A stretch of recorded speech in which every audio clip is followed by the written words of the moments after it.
welcome to the podcast devoted to the classic and sometimes not so classic genre cinema of yesteryear. This is Monster Kid Radio, and I'm your writer, host, producer, Derek M. Cook. Welcome to the show, and check out this song, Solid State Reverb. It's from the band The Nebulas. You can check it out on their EP release, Action Faction. Now, this album came out a few years ago, but they've got a new release coming up here in April. I can't wait for it, especially if it sounds anything like the EP Action Faction. Go check them out at thenebulas.bandcamp.com or follow the link in the show notes when you're done listening to this episode of Monster Kid Radio. Thanks for being here. Thanks for checking out the show, downloading the show, liking the show, reviewing the show, sharing the show, and shaking your fist at the show because I still have not gotten myself onto a weekly release schedule. I'm trying, ladies and gentlemen. I am trying, and I just got to thank you for all of your patience and all of your support and the gentle check-ins. You know, I've had a handful of you reach out to me just asking me how things were going, how's the podcast, how am I, that sort of thing. Thank you. I appreciate it. So I'm going to peel back the curtain a little bit, and then we'll talk a little bit about what's coming up on this episode of the podcast. As a lot of you know, and I apologize if this is old news to some of you at this point. I know a lot of you follow me on Facebook, or we're actually friends in real life, and so you kind of know what's going on. But the TLDR is that my wife and I had an opportunity to go over to the Middle East and help open the region's first permanent haunted house attraction. It was called BBT Red Town, and it was in Salmiya, Kuwait. Yeah, that Kuwait.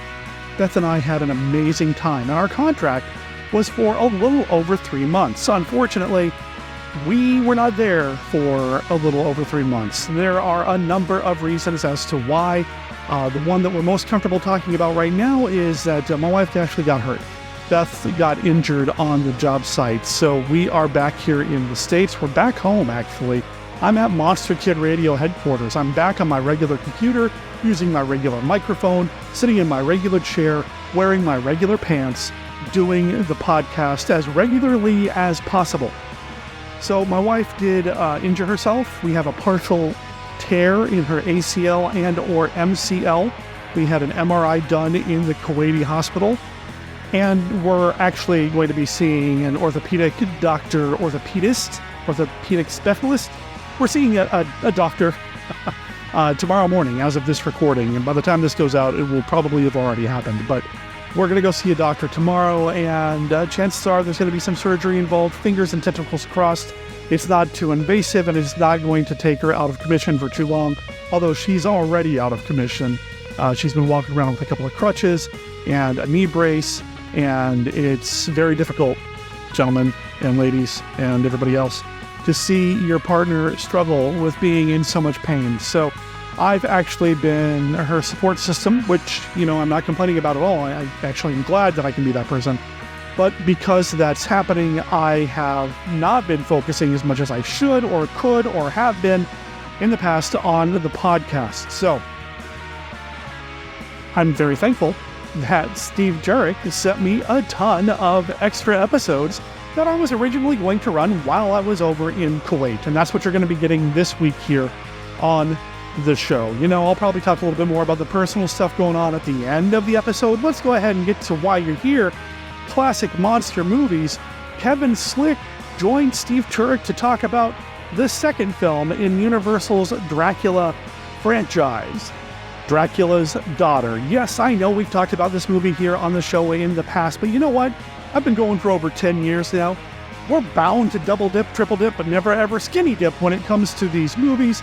Besides, everybody's viewpoint on these films is going to be different and unique, and I think it's a fun conversation that Kevin and Steve have about this second film in the Dracula run.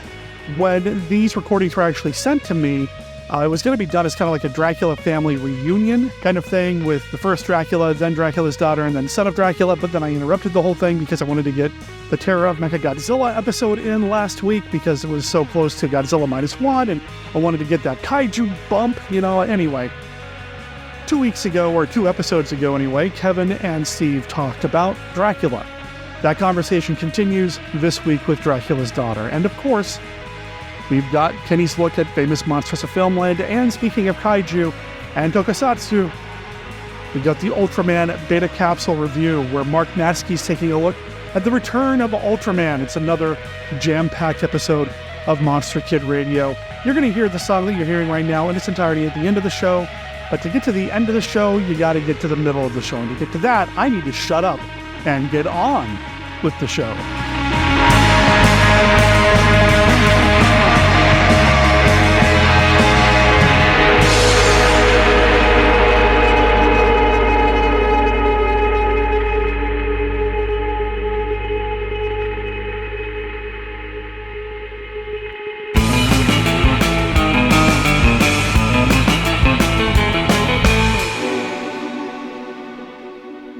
White Zombie, a new novelization of the classic horror movie from award-winning author Stephen D. Sullivan. Available now in print and all ebook formats. Find it on Amazon, Smashwords, Drive-Thru Fiction, and other quality outlets. Also available in a special edition, including the complete movie script. Grab White Zombie before it grabs you. Details at sdsullivan.com. Dance, baby, dance, come and dance with me. Hear the beat of the pounding sing. Ride, baby, ride, come and ride with me. Let your feet go easy. What do you make of this? Where does the other end go? It dumps into the ocean. It looks exactly like the South American Fantigua fish. I hope you can take one alive, Sheriff. I still believe that a human clawed that girl to death. The Beach Girls and the Monster. Starring John Hall, Sue Casey, and the glamorous Watusi dancing girls from Hollywood's famed Whiskey A Go-Go nightclub. Music by Frank Sinatra Jr. You got a monster in the turf. Chicks, do you have a problem? You won't have after you meet the monster on the beach. If you see this ghoul, play it cool. Beauties in bikinis, laughing, singing, surfing, sinning. Beach party lovers making hey hey in the moonlight while the monster waits and watches. Yeah. This one will kill you.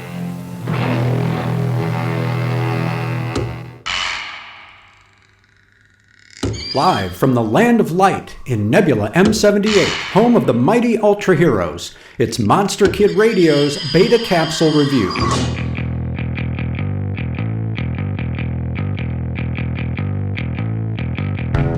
Return of Ultraman, Episode 41, The Revenge of Alien Baltan Jr. Original air date, January 21st, 1972. Jiro, who's not feeling well, is awakened from sleep by the sound of his deceased brother's voice, warning him of shooting stars. He goes to the window just in time to see a shooting star crash into a nearby apartment still under construction, followed by the momentary appearance of a Baltan alien. Go brings Jiro back inside, and finding the boy's story hard to accept, sends him back to bed. Jiro stews on the fact that Go didn't believe him, so he calls his friend Susumu, who promptly sneaks off to the construction site with his dog Koro. While there, Susumu is confronted by Baltan Jr., who tells him to contact Monster Attack Team while causing Koro to vanish. The terrified boy gets in touch with Go, who promises to meet with him. In the meantime, the enterprising youngster visits the construction site to speak to the workers. Stepping on a red substance, Susumu is absorbed into the building by a thick cloud, which draws the immediate attention of MAT. Before they take action, Jiro runs into the building to save his friend, followed by Go and the rest of Monster Attack Team, where they learn the whole setup is a dreadful trap engineered by Baltan Jr.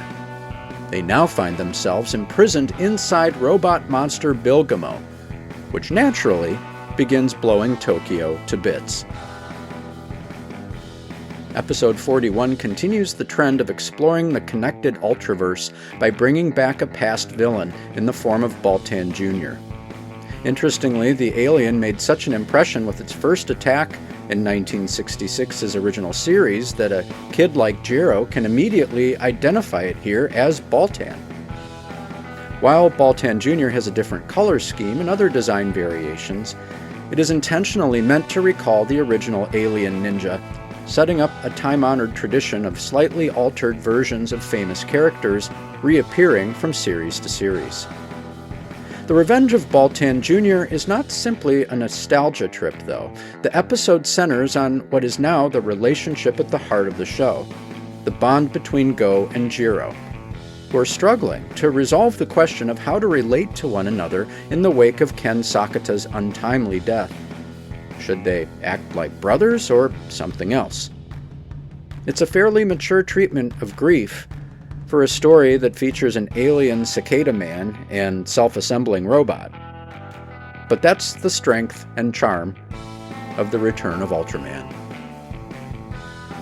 For Monster Kid Radio's Beta Capsule Review, this is Mark Matzke reporting.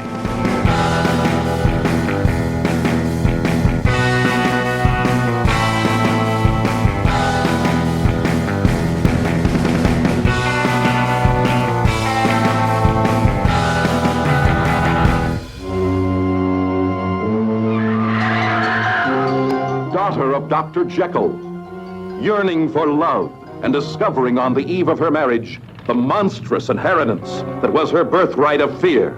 Oh, I still shudder when I recall that face, like some perverted mask of evil out of a legend of horror. Then you saw him, Miss Hyde? Once, at the very last, just before the mob caught him. They almost tore him to pieces. The villagers broke into this tomb and drove a stake through his heart. Daughter of Dr. Jekyll, terrified that she become the disfigured thing that was her father, a vampire drawing sustenance from bestiality.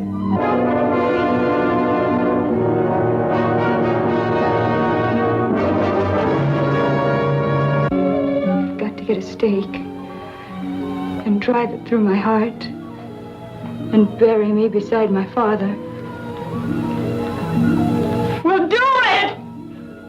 Do I have to kill myself? If you love me, please kill me!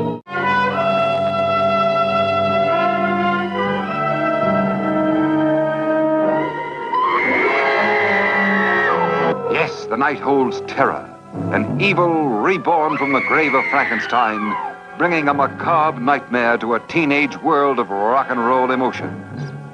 For the first time, a female descendant of the infamous Frankenstein, deadlier, more terrifying than ever before.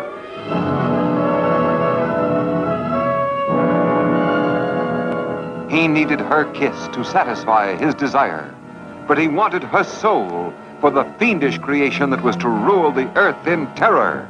I'm sure of one thing. You better hurry before the brain cells are damaged completely.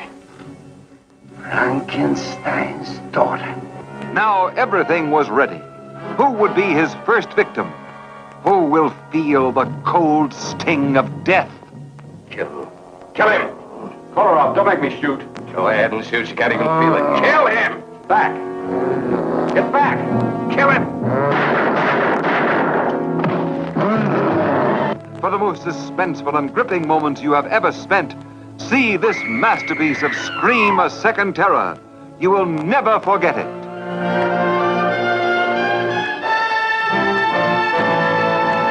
Hello there, Monster Kid Radio heads. This is Kenny with a look at Famous Monsters of Filmland.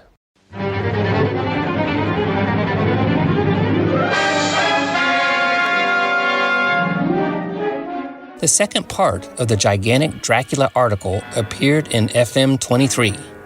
It started with a look at the Spanish version of Dracula, then moved on to the first sequel, and our topic for today, Dracula's Daughter. Here are some highlights from the article. In 1936, Garrett Fort was entrusted with the task of devising a film sequel to Dracula. The screen credits state that the scenario was based on Dracula's Guest. At the time he scripted Dracula's Daughter, it was reported that Garrett Fort was the owner of a $30,000 collection of works on black magic, voodooism, and kindred occult subjects. His library on these matters, it was said, was exceeded only by the late Harry Houdini's collection. The Master Magician's books were willed to the Smithsonian Institute. Dracula's Daughter was Fort's 9th movie story dealing with weird happenings, including Frankenstein, the original Dracula, and the Invisible Man. Edward Van Sloan, who had previously been seen in Frankenstein, Dracula, The Mummy, and Death Takes a Holiday, returned in the original role of Dr. Van Helsing.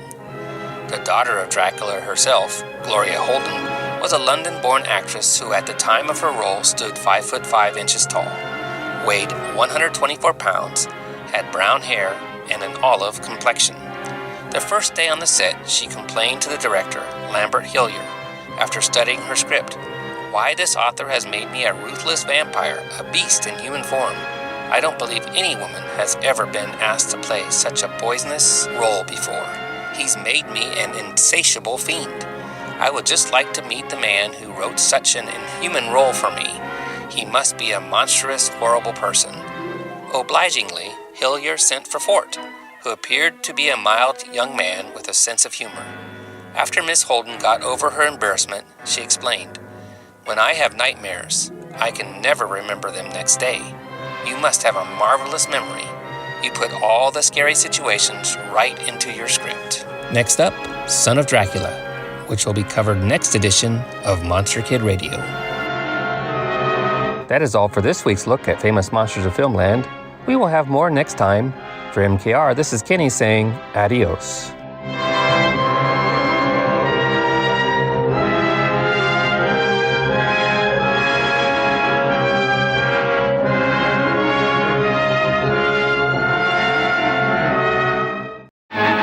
He wanted to save a friend. She wanted a world of obedient killer zombies. Jesse James will kill us for what you are doing. Jesse James will be caught and hanged in Shelby.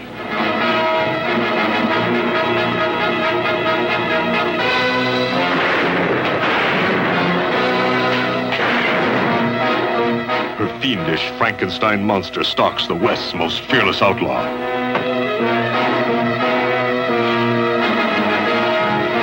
Save your strength, Jesse James. You will need it.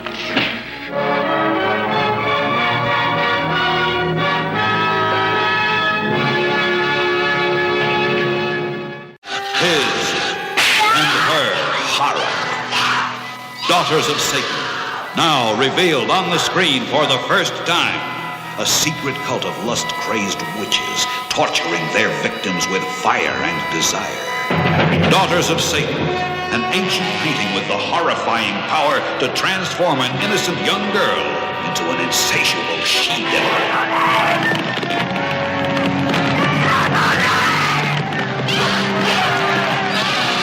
Now, I have a theory about when the colors fade. It means that the coven is out functioning. They have left the painting and are performing as witches. It's horror that's guaranteed to make your blood scream and your mind curdle. Daughters of Satan, make a date with horror. His and her horror. A double dose of death shown together on the same theater program.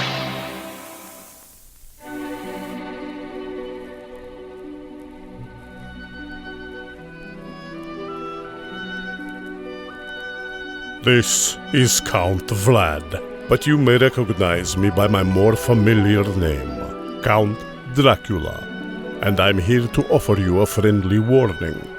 Derek and his guests often get excited, and occasionally this results in revealing key plot points of the movies they're discussing.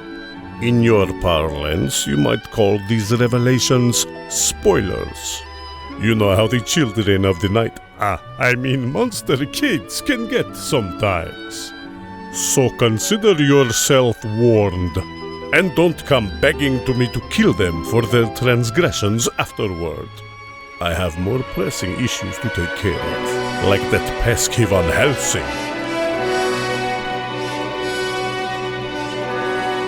Hello, everybody. Welcome again to Monster Kid Radio. This is Steve Rivers, Joan Rivers' younger brother, who's subbing in for Derek. Really, I'm Steve Turek. from the Diecast Movie Podcast. Derek asked me to help fill in some episodes for him while he is doing his journey with Beth to Kuwait. And I'm sure you're following along all the stuff they're doing over there. And I hope Derek is having a good time, and I hope everybody is safe and having fun as they work on their haunts, building them up and getting them structured. This episode, we're going to be talking about Dracula's daughter, and I'm joined again with Kevin Slick, who we talked earlier about Dracula in an episode that came out, I don't know when, because I don't know when Derek's releasing these episodes, but it came out prior to this one. Sometime in the distant past, yes, we do. Sometime in the... We're not... Who knows? And then in the future, Kevin will be back on Monster Kid Radio. We'll be talking about Son of Dracula. But I'm joined again with the amazing one and only Kevin Slick. How you doing today, Kevin? Well, good. I've been actually one of the things I've been working on that might be of interest to some of our listeners is the most recent Monster Bash highlights DVD.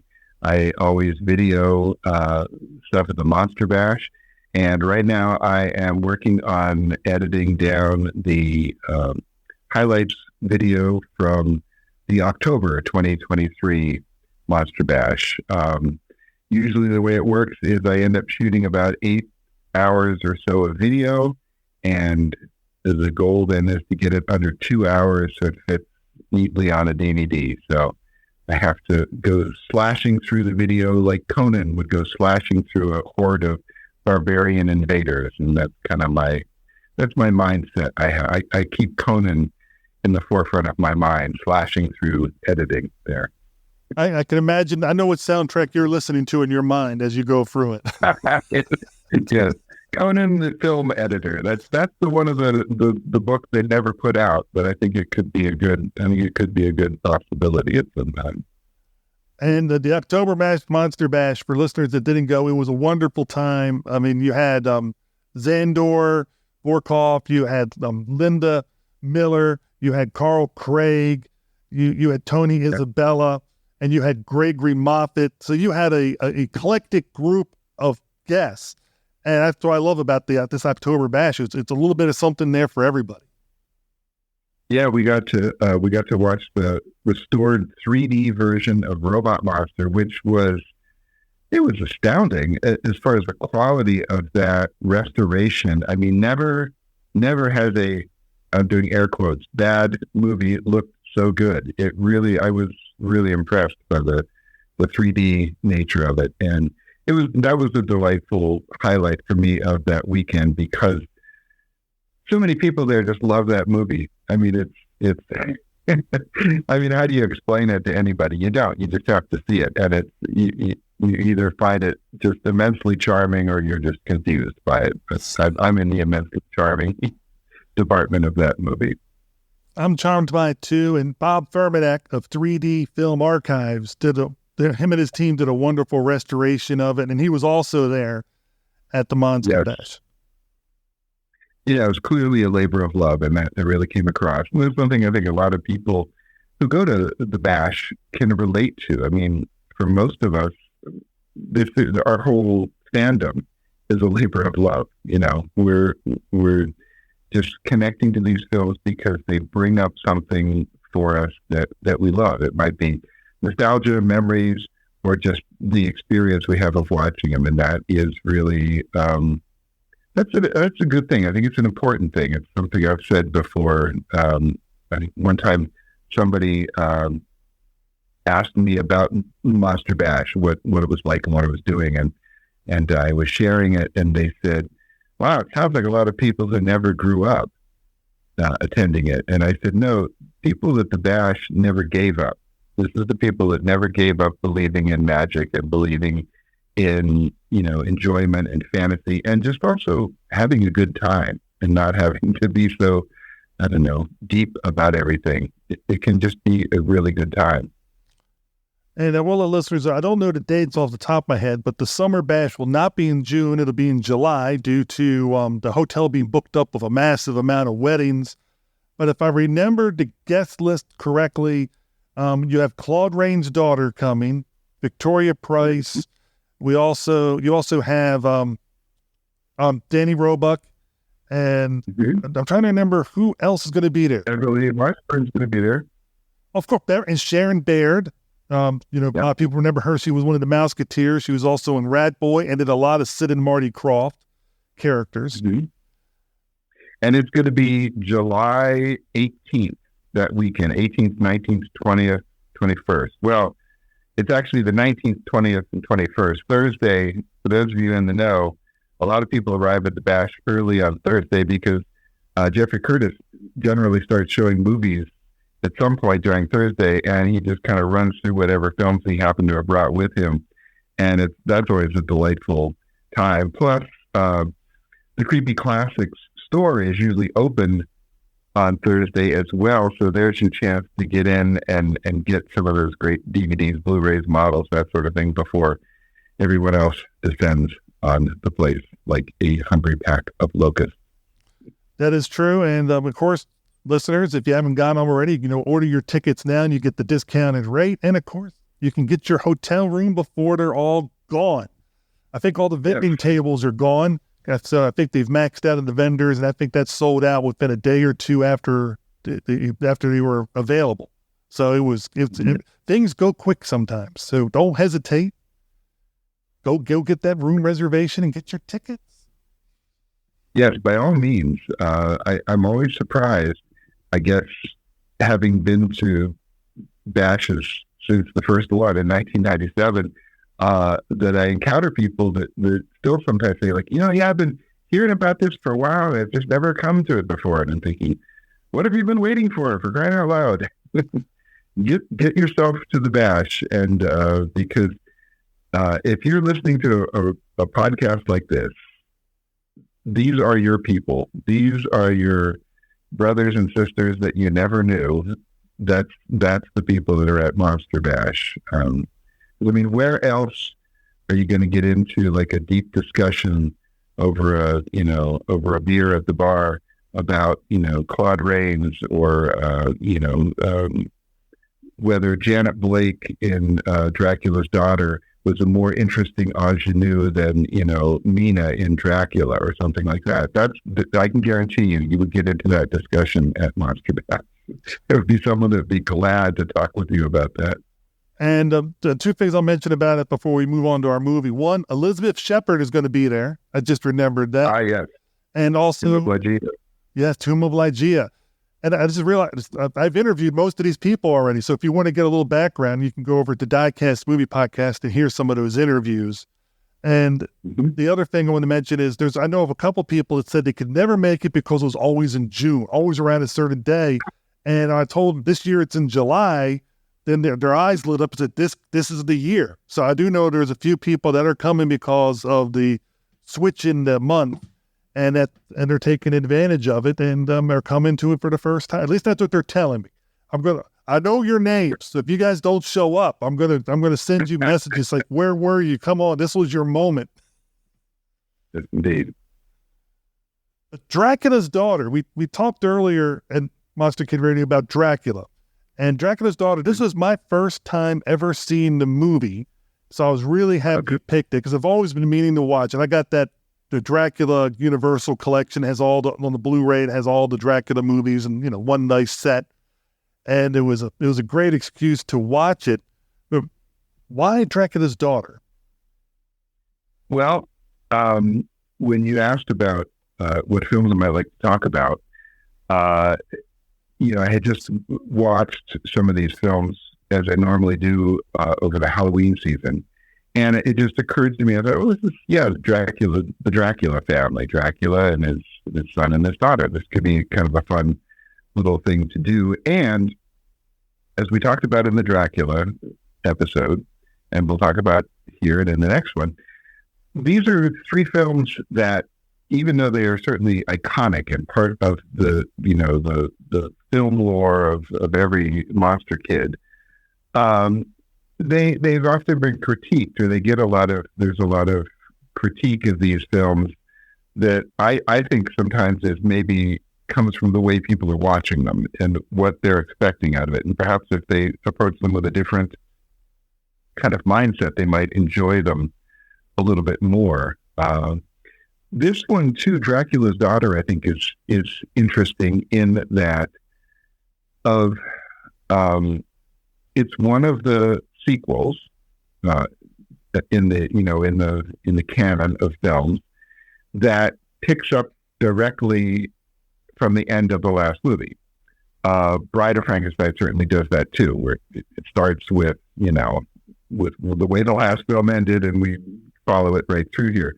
Some of the other movies, the Mummy ones or the Wolfman ones, some of those don't do that necessarily as much. Some, in the later Universal films, they do have some narratives that kind of run through this, like, oh yeah, well, we know that the Frankenstein monster was encased in sulfur, or he was in the flood, or fell into the swamp and the quicksand, or whatever, things like that. This is one of the ones that is a really direct sequel. This follows directly, although in its way, it diverges pretty quickly from the plot line and idea of Dracula. The character is obviously different, but you've got Edward Van Sloan in there, which is kind of a nice carryover as the character, that he typically plays, the scientist who's trying to convince everyone that vampires are real, and they're sort of stumbling around trying to catch on. Although in this one, I think it's more interesting in that the vampire, or the existence of the vampire, is played a lot more subtle in this one than in Dracula. As we talked about in the Dracula episode, there's times where you're shaking your head, go like, come on, people, get with it. Like, you haven't figured this out yet? Come on. It should be obvious. Here it's a little more subtle. It's not quite, it's not, and that's perhaps one of the things I'm finding more interesting with this film as I've watched it over the years, is it exists for me simultaneously as a horror film within the classic horror genre, but it also exists as kind of a romance film. It exists as a romantic triangle movie where you've got competition of the two women in the storyline, and that's kind of interesting. It plays out that way as well. I'm curious, what were some of your thoughts of seeing it for the first time? What did you notice? Well, I thought it was interesting that it was virtually a direct sequel. A lot of people always say, I always wonder what it would be like when the police show up and everything else. How are they going to explain this? Well, this movie actually, 1936, it goes right into it. And of course, they don't believe him. They think he's crazy. The interesting thing is, in my mind, well, we shouldn't have had to explain too many to people, to get a defense, because he should have had Dr. Seward and Jonathan Harker and Mina. They should have, shown up and been like, no, what he's saying is true, but they're totally gone. So now he's got to re-explain it to a bunch of other characters. Good point. What's going on? They left him in the lurch in that one. Yes, good point. They're like, yeah, we believe you. We know it's true, but we're done with this. We're moving on. So continuity-wise, I could say that would be like the only thing I would say is a flaw. But I thought was interesting with this movie, it shows more than I think any other vampire movie that Universal has, the tragic consequences of being a vampire and how you do not want that life. And that is shown so well with Gloria Holden, playing the Countess. Yeah. She is excited that Dracula's finally dead, and she's thinking, I can break this curse. She gets the body. She does the stuff to get the curse broken. It doesn't work. She tries. The doctor has this thing with hypnosis where you can get yourself out of it because it's an addiction type thing. And like an addict, she wants to get away from this addiction as in her mind going for it. And she's trying all she can to get out of it. And eventually you just see her, like her shoulders, not literally, but figuratively, slump as the movie goes near the end. And she realizes, no, I'm doomed. And if I'm going to be doomed, I'm going to want him to be with me, which is the romantic triangle part of it. But I thought it was just, you feel so sorry for her character because she's trying to end the curse to get out of it. It's very, very Talbot-like before Larry Talbot. I mean, this is before the Wolfman, before all that stuff. And I think this was a template for that movie that Universal did later on, was the tragic character who wants to get that mold. And I think this movie really is excellent because of that. Yeah, I would agree. That's something that strikes me as a really mature decision in the filmmaking, because they're stepping out of just more of the straight ahead scare you with the horrible creature sort of thing. I think Larry Talbot is a great reference point. I mean, in House of Dracula, you have Carradine's Dracula, who at least claims to be wanting to, undo this curse, but he seems like he really wasn't serious. He was just fooling.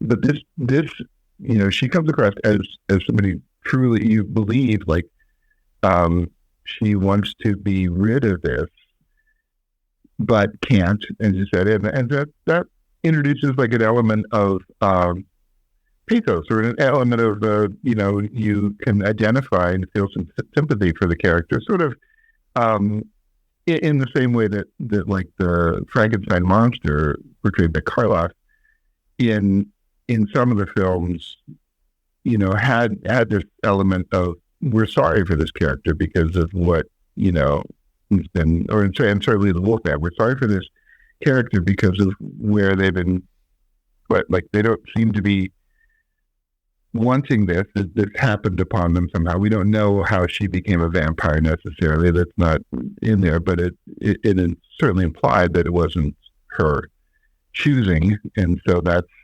becomes an interesting element in it.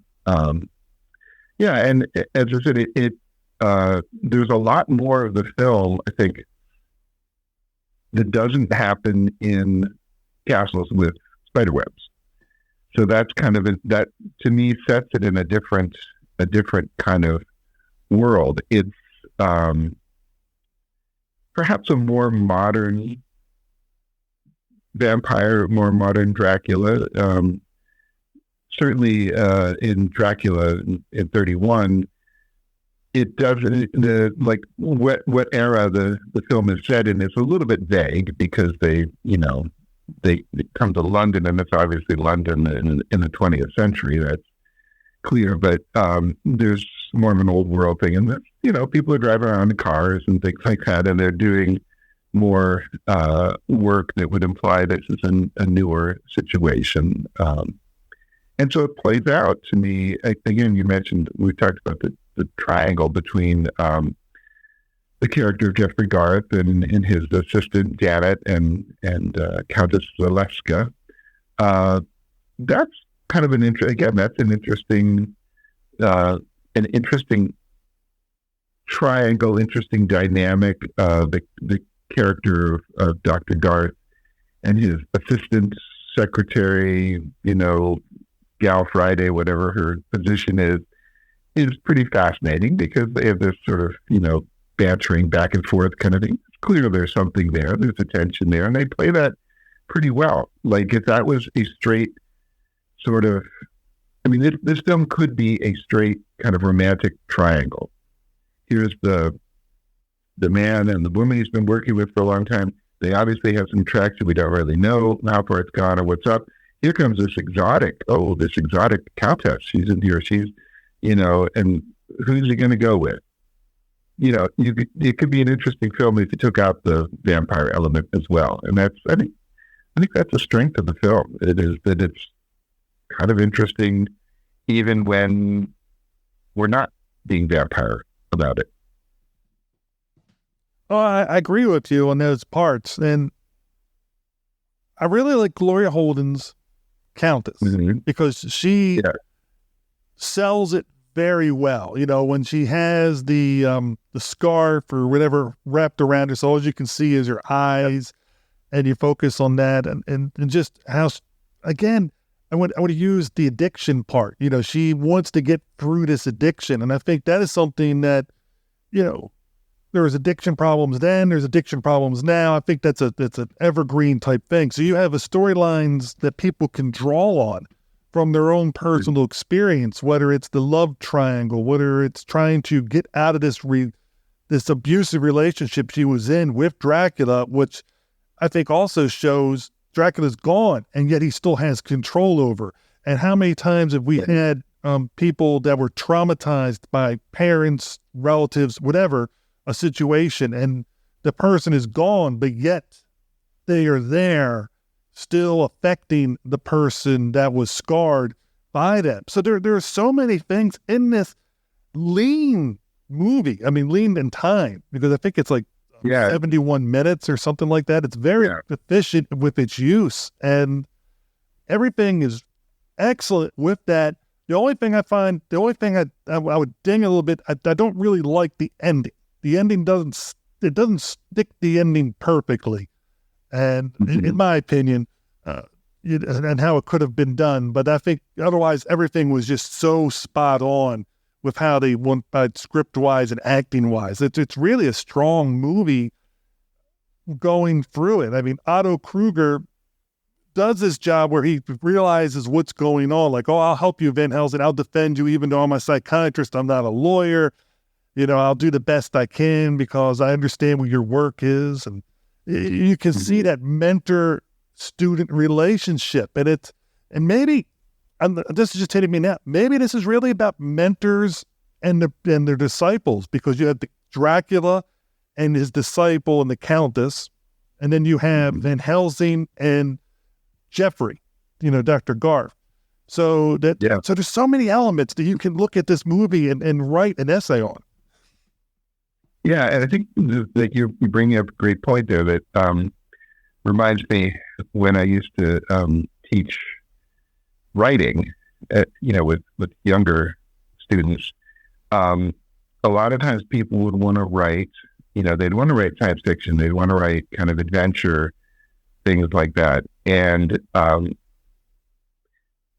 because that's the kind of movies they liked watching, or the books, comic books they liked reading and things like that. And the thing that was often you had to really get, them to grasp was, these movies you're watching are really exciting and you love it, but a big part of why you love it is because of the character development. This was a long time ago, back in the 80s and 90s, and so it was like Star Wars. Yeah, it's like, well, of course you love it because there's lasers and spaceships, all that kind of stuff. But one of the reasons you love it is because you're not really sure, is Luke going to end up with Leia, or is Han going to end up with Leia? And what's this thing with Darth Vader and Luke? What's that all about? Like that, and in this case here, you're describing a movie, and we've probably all seen ones like that, because I know we've all watched some, as Derek calls it, not so classic horror genre films, where it's like, oh, there's a vampire, he's biting people. Okay, the end. You found him, and he gets stabbed. The end. It's like, no, it's interesting because the characters themselves are interesting, and these are very three-dimensional characters, as you mentioned. One of my favorite characters in it, I agree, Gloria Holden is just wonderful. I don't know the pronunciation of Irving's last name. Is it Pichel or Pickle, who played Sandor, her assistant? You're asking me to pronounce. I'm not sure. Well, it's spelled Pichel. Somebody will listen to this and send Derek an email or something like that. He is just so great because and you've seen it. It's one of the wonderful things about these Universal films is you see these characters in so many movies. You see them all over the place. He is so great as this character, and in the first part of the movie, I'm sort of wondering, why he's her like assistant or something, or her servant.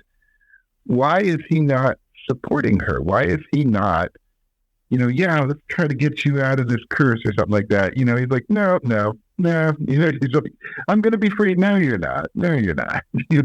I'm playing happy music. No, it's not happy music. It's like everything that she's saying, he's cutting her down. And then later in the film, of course, you find out what his motivation is, which is interesting. I think that, again, that makes an interesting part of the storyline is, I don't know if I want to give the spoiler as to what's going on with that, but he has a reason for why he wants her to remain a vampire. And, he's trying to play this angle for his benefit. But I love his character. Like, he's like, the night is beautiful, the night is death. I see the stars speak of death. I hear the dogs, no, they're wolves. Everything is just, he's just down on everything, but it's great. He is a great character in that film.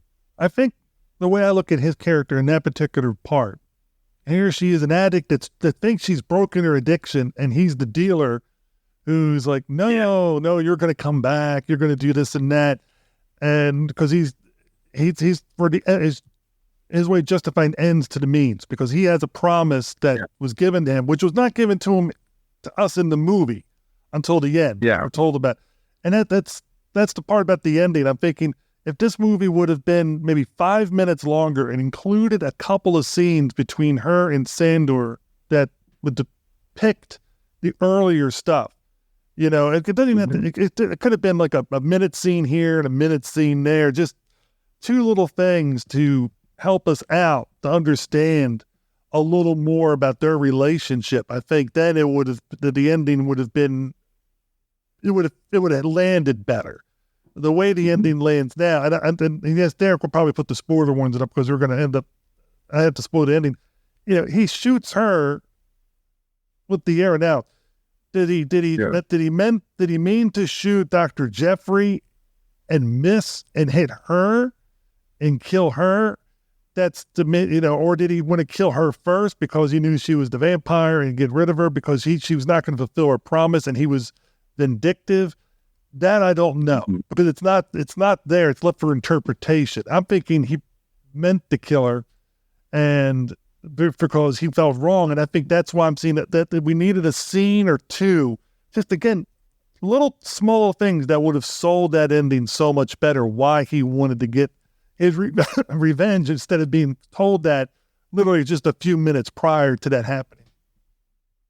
Yeah, that's a good point. I have watched this movie many times, and literally, it does vary for me back and forth. Like when I watched it the other day, I was like, oh, he meant to kill her because he was angry at her. But other times when I saw it, I was like, no, he was aiming at Dr. Garth and he missed and hit her because they were standing right next to each other. It'd be a fairly easy thing to do with a bow and arrow to not be super accurate. But yeah, I could see that. And that, as it is, it's an interesting thing. It does, and this is an element of, I think, some of these Universal films of that era. I mean, actually, most all of the Universal films of the classic era that we talk about are fairly short by today's standards. But this is one of, as you mentioned, I think it is 71 minutes probably, or 70 minutes. It really is pretty quick, which is great. It makes it a perfect film to watch on a Saturday afternoon when it's raining outside and it's autumn.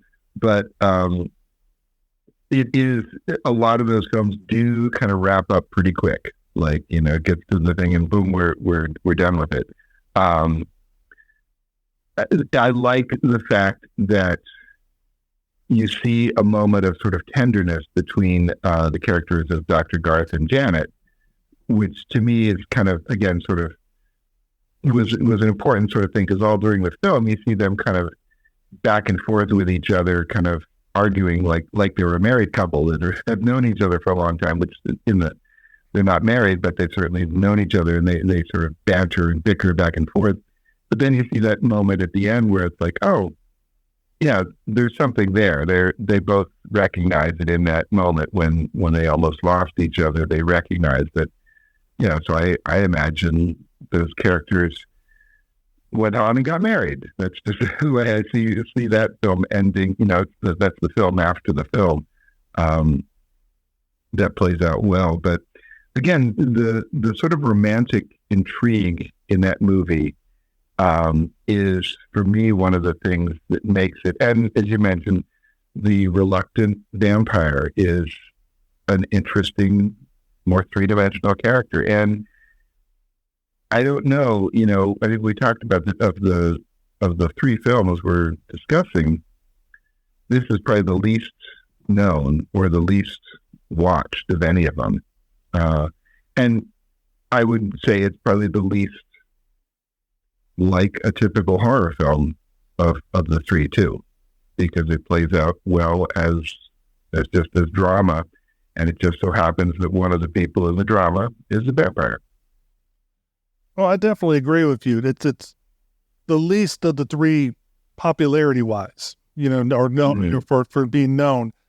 And really, if they would have added those few extra minutes to flesh out Sandor's character more, then you would have had two love triangles, because you would have had the one you spelled out, then you would have had the one between him, the Countess, and Dr. Garf. So you would have had these two overlapping triangles, and then that would have been definitely going full drama, and then it would have worked. And I think that's what helps this movie work so well, in my opinion, that hold up so well, is that it's more of a drama than a horror film. I mean, there's horrific elements in there. There is a body count.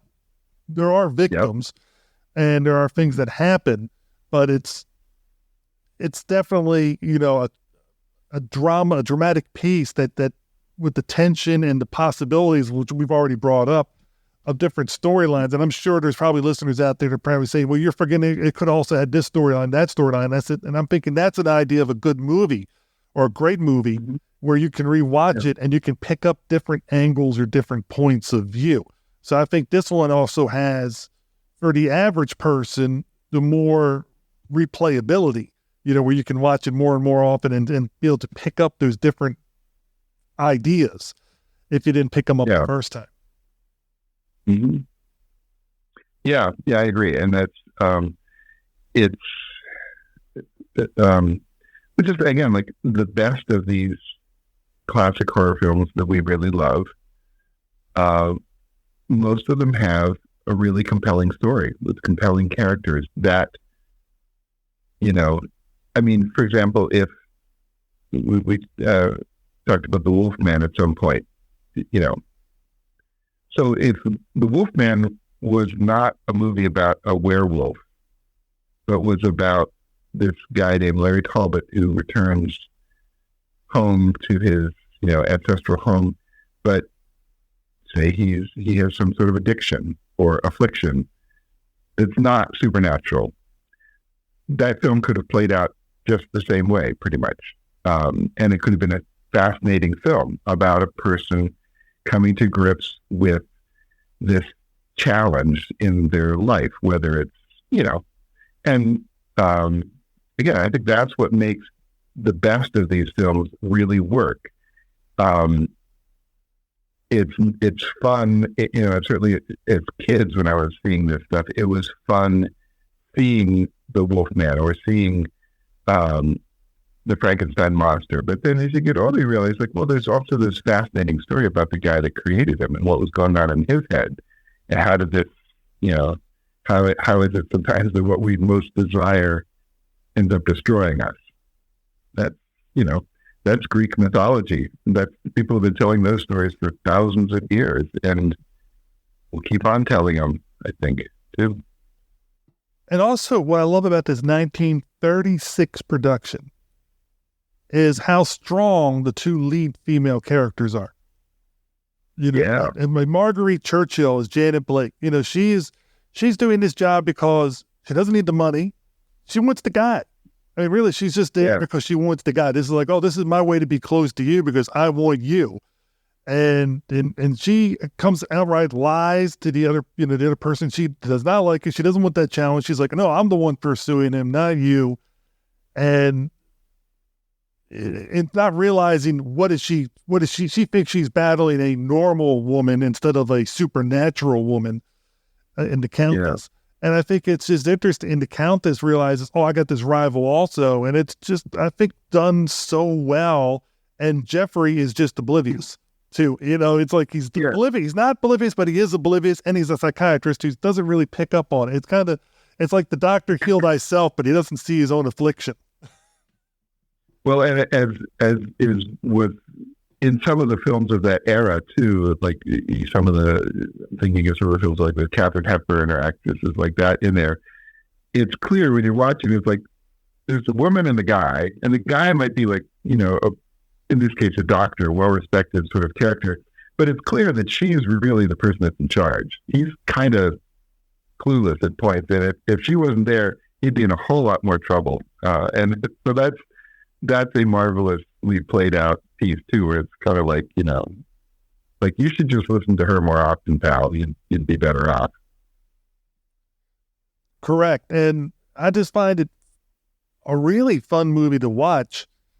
In that, I shouldn't say fun meaning as a film enthusiast where you like to watch different things. This is not a movie that is fun as in like you're going to laugh at. There are some comedic scenes, especially involving the police and the body and that kind of stuff and all that little parts going on with Scotland Yard. So there are some comedic areas there, but it's not a fun movie, dealing with the topics that I'm talking about or the themes that we've been talking about. But it really works out well. And it's kind of interesting because Van Helsing is in this movie and he is helping Dr. Garth figure out what is going on. But he's always a step behind. They show up like almost always right after things, except at the very end when they show up in time to take care of Sandor.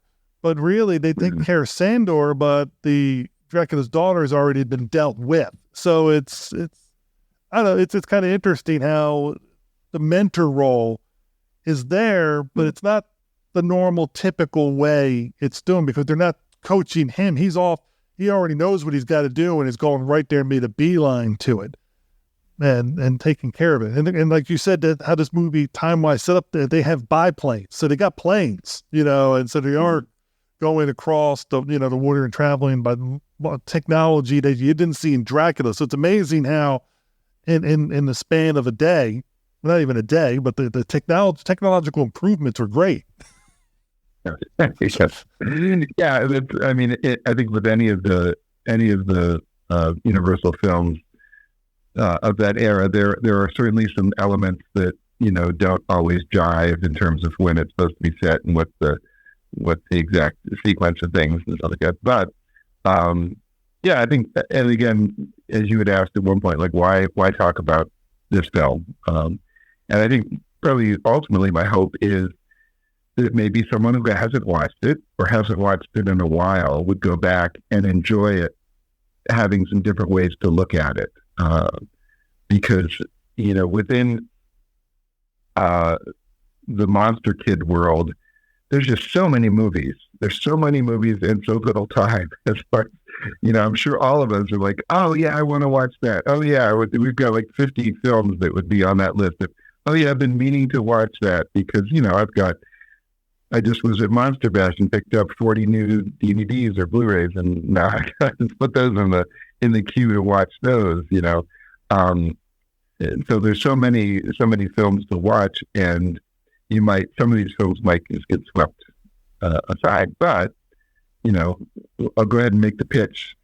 This is 70 minutes of your time that's well worth spending in front of a great old black and white Universal film with some really wonderful characters in it. I agree with exactly what you said, and I'm going to add into it. This is also a good one for people that don't normally want to watch a horror film, I think, to watch, because it's not really, to me, a horror film as much as a drama. So if you know somebody that likes the 30s style dramas especially, this is something that you can throw in and they should readily enjoy because of all the different things that we've already brought up. So I think it works for a broader audience, and it's just sad that it's kind of like the child that nobody knows about. Dracula's daughter is like, people need to know. That's exactly. But I want to thank you again for helping me out with Derek's show with Monster Kid Radio to get these episodes out so we can keep him show going out weekly while he's doing that stuff in Kuwait. And I hope everything again is going safe over there if you and Beth and you guys are enjoying it. But I want to thank you again, Kevin, for helping me out. always glad to be a part of the Monster Kid radio world, and especially in this case here, helping out when Derek is doing what could possibly be one of the coolest things like anybody could have ever imagined. When I saw what he was going to be up to with this haunt creation in Kuwait, I was like, never in a million years would I have imagined that's what someone would end up doing, let alone a friend of mine. Like that's just so cool. So glad to be a part of helping out in that case. And for listeners wondering, Kevin's going to be joining me again in a future episode of Monster Kid Radio when we go to Son of Dracula. But thanks for listening again, and Derek, hope everything's safe. There is nothing new under the sun, but under the small green fourth moon of Yavin, there is quite a different story.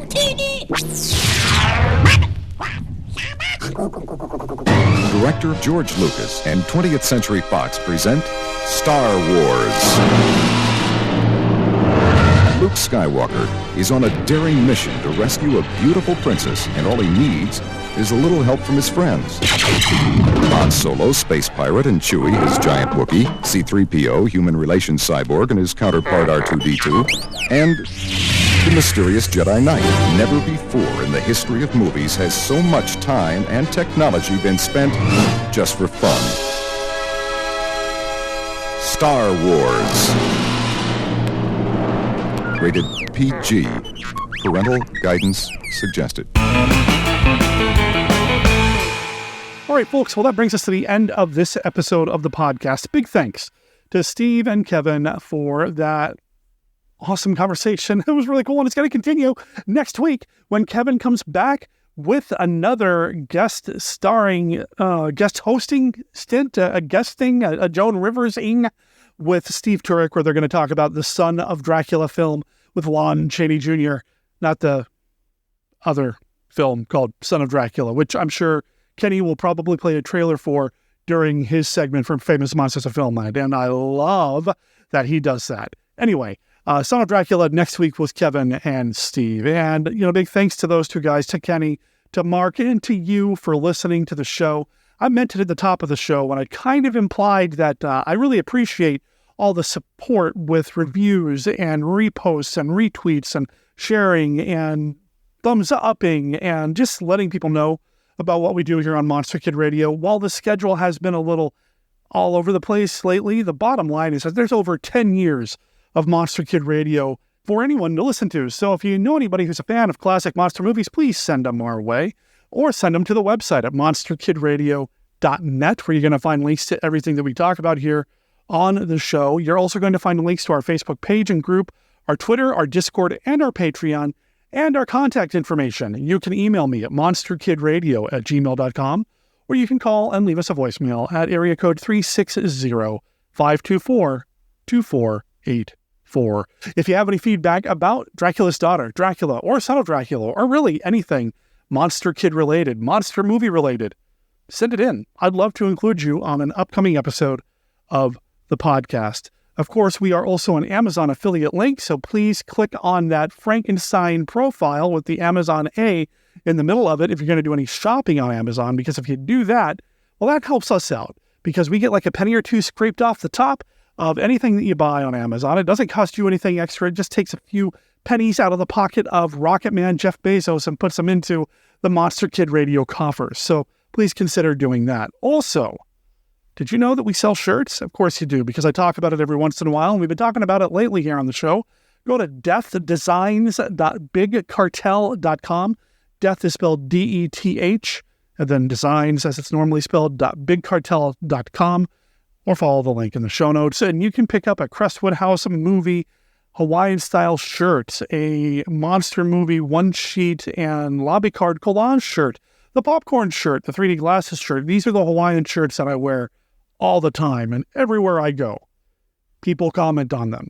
And you want people commenting on them too, because it gives you a chance to talk about monster movies with people who think these shirts are cool. I think they're cool. $40 a pop, free shipping here in the U.S. If you're out of the U.S. and you want to pick up a shirt, shoot me an email at monsterkidradio@gmail.com, and we'll figure out what shipping is going to cost. But yeah, go check that out. I'd really appreciate it. Also, We're still on TeePublic, tpublic.com/user/MonsterKidRadio. Pick yourself up a Monster Kid Radio t-shirt. Okay, I said at the beginning of the show that at the end of the show I was going to talk a little bit more about the personal stuff going on, and I'm just going to put it all out there because I feel like you all are a part of my tribe, you know? Your Monster Kids, your podcast listeners of Monster Kid Radio, your friends. I trust you. So here's the deal.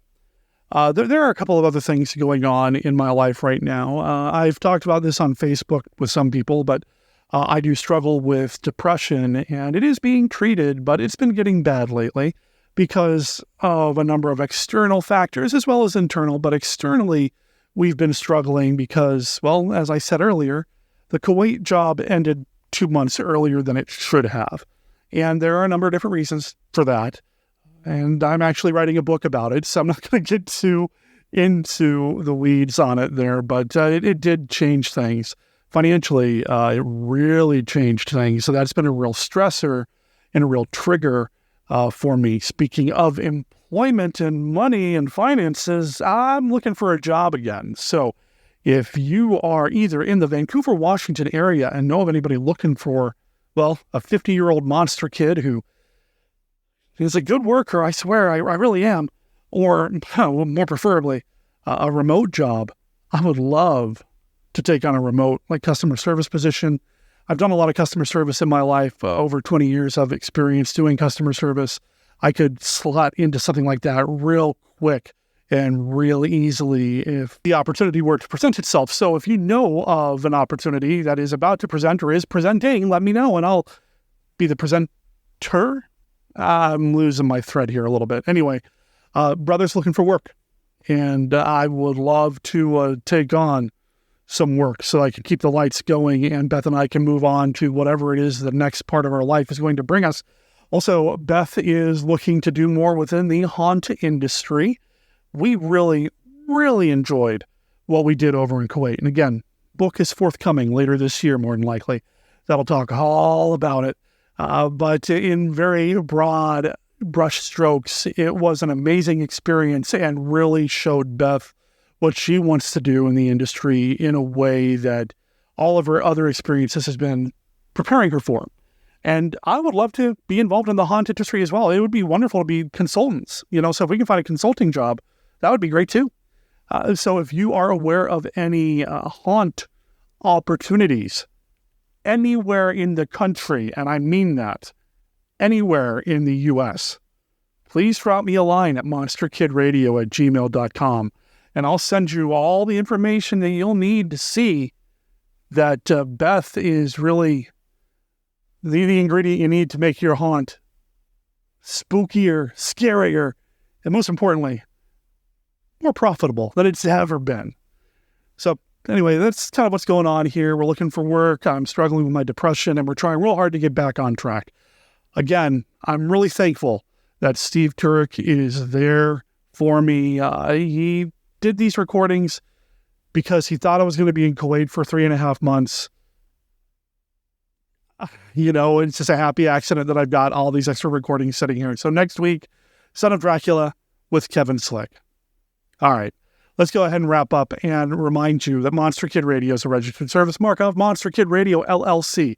All original content of Monster Kid Radio by Monster Kid Radio, LLC is licensed under a Creative Commons Attribution, Non-Commercial, No Derivatives 3.0 unported license, except, of course, the song Solid State Reverb. That is copyright 2018, The Nebulas. You can find it on their EP release, Action Faction.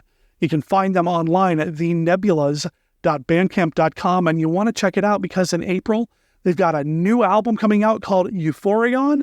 I haven't heard anything from it yet, but I can't wait to get my ears on it. I bet it's going to sound awesome, just like this song does. My name is Derek M. Cook. I'll talk to everybody next week, or the next time the episode comes out. Maybe next week. Ciao.